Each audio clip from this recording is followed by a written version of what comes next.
Hello everybody, it's TannerFishies here, back again with a new Ninjago video here on the channel. In today's video, we are once again going to be discussing the Ninjago post made on April 1st by series co-creator Tommy Andreasen regarding statements that apply to the upcoming Ninjago Season 16 story, or again, whatever you want to call the Summer 2022 season. Now, first things first, before anybody says anything, I doubt this is actually an April Fool's joke. I've already made that disclaimer once in the video that I put up yesterday, but in case you guys are not aware of what's going on here, this is a near yearly tradition that Tommy Andreasen does on his Twitter account. He likes to post various hints and clues as to what the future of Ninjago may hold, and occasionally on April 1st, you can find a post such as this one, where he gives 3 statements regarding Ninjago's upcoming season and tells us that 2 of these statements are true and 1 is a lie. Obviously, with the new statements that we have regarding the upcoming Ninjago season, I wanted to determine which one was fake out of the 3 that we were given, which one was the lie, and which 2 were actually true. I put up a video recently discussing my thoughts about that,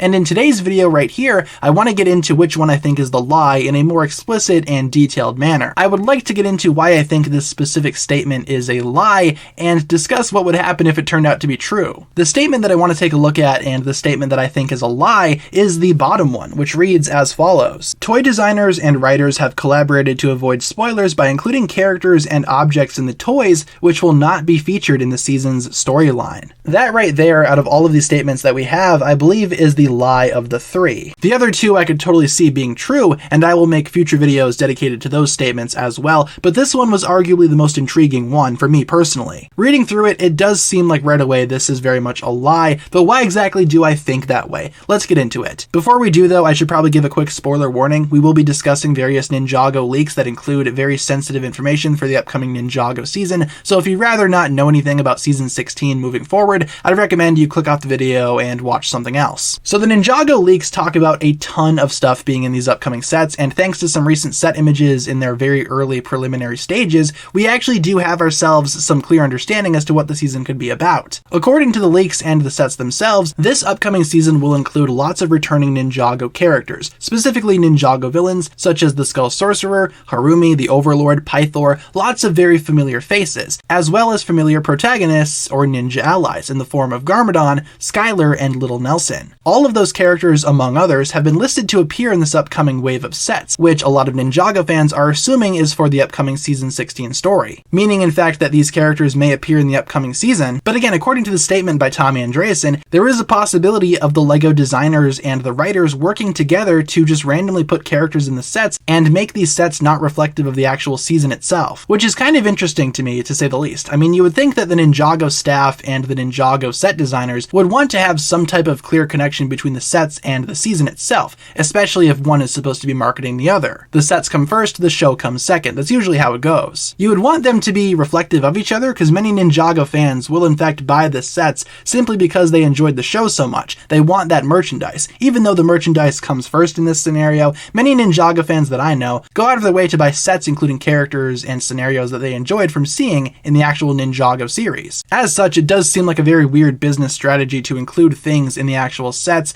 that won't be in the show, and sure, the leaks could always be wrong, but this season looks way too big and epic to completely ignore everything going on in the sets. I'm not sure exactly how closely the writers and the set designers work together, not sure if they stepped it up this go round to avoid spoilers, and I shouldn't rule this out as a possibility, even though it seems very unlikely to me. Almost every other Ninjago wave has shot for show accuracy in some regard. They've tried to obtain that connection between the sets and the show to appeal to a larger amount of Ninjago fans that are actively involved in both mediums. As I've said though, this is possible to happen. It's just not super likely in my own opinion. The sets have a lot of things going into it that provide a lot of information about the show itself, or at least that's what we have been assuming this whole time. Certain villains coming back like the Overlord, the Skull Sorcerer, certain things returning like the Golden Weapons, and the ninja combining into a single golden dragon, that's all been leaked prior, and the information has been backed up further in terms of credibility by the actual set images that we've been receiving lately as well. My point is, this new Ninjago wave sounds pretty unbelievable in terms of scale. It does seem like a final battle type of scenario, and like I said earlier in the video, all of this seems way too epic and way too grand to be completely ignored by the show itself. What exactly will the show do? It's going to have to do something pretty amazing to completely outplay all of these new sets that are going to be coming out, especially because of how important they appear to be. Also, if the Ninjago Ninjago set designers and the Ninjago writers were trying their best to avoid spoilers,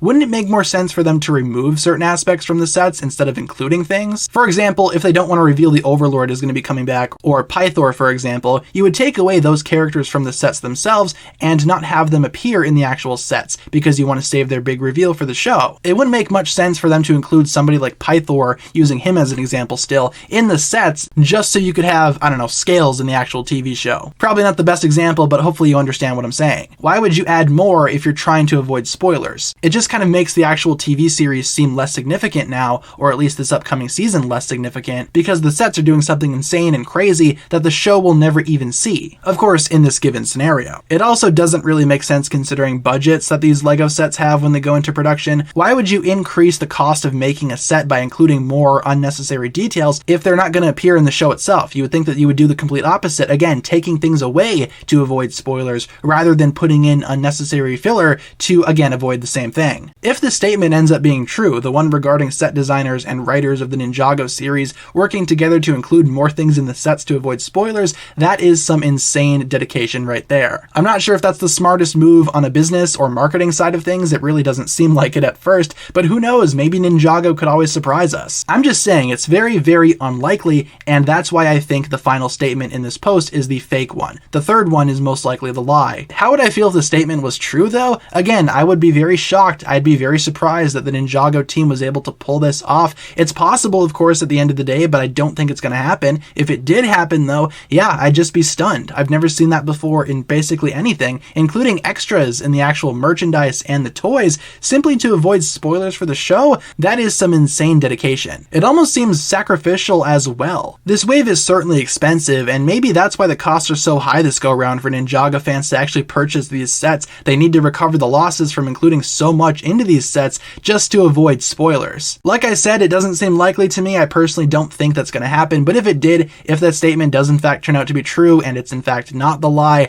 I would be flabbergasted. I'm going to be honest, I would be genuinely surprised. Might be one of the most shocking things I've ever seen from Ninjago. Again, as I mentioned earlier in the video, the biggest fake out Ninjago has ever provided to the fans. And with that being said, you guys, that'll pretty much wrap it up for my thoughts here today. Again, kind of a rambly video on my end. I apologize for that, of course, but I do want to make my opinions on this statement known. I don't think it's true, and I gave my reasons as to why I don't think it's true. It just doesn't make sense from a business or marketing standpoint. Feel free to list your own reasons down below as to which statement you think is the lie and which ones you think are true, and what do you think about my reasoning as to why I think the last one could be a lie. Leave all your thoughts down below in the comments, you guys, and hopefully you enjoyed today's video. That'll pretty much wrap it up for my thoughts here today. Thank you so much for watching, everybody. If you enjoyed today's video, feel free to like, comment, subscribe, do all that fun stuff, and as always, check out the links down below in the description for other forms of social media. Thank you all so much for watching today's video. Once again, you guys, my name is TannerFishies, and with that, I bid you farewell.